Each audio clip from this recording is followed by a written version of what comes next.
తెలంగాణ ప్రభుత్వం రజకులకు నాయి బ్రాహ్మణులకు తగిన ప్రోత్సాహం అందిస్తుందని కోట్లాది రూపాయల సబ్సిడీ ఇచ్చిందని నల్గొండ ఎమ్మెల్యే కంచర్ల భూపాల్ రెడ్డి తెలిపారు.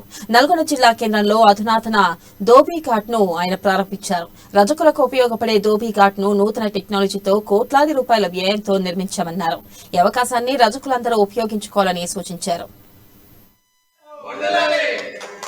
మన ముఖ్యమంత్రి కల్వకుంట్ల చంద్రశేఖరరావు గారు తెలంగాణ ప్రభుత్వం వచ్చిన తర్వాత ఇలా రజకులకు కానీ నాయి బ్రాహ్మణులకు కానీ మరి వాళ్ళు ఇలా హెయిర్ కటింగ్ షాపులకు ఉచిత 250 యూనిట్లకు సంబంధించినటువంటి కరెంటు ఉచితంగా ఇస్తున్నటువంటి సందర్భంగాని మరి అదే విధంగా రజులకు ఇస్తిరి పెట్టెలు కూడా మరి కరెంటుకు సంబంధించినటువంటి వారికి కూడా 250 యూనిట్లు ఉచితంగా ఇచ్చే కార్యక్రమంలో మరి నల్గొండ మరి ముందున్నటువంటి క్రమాన్ని కూడా గుర్తు చేస్తా ఉన్నాం.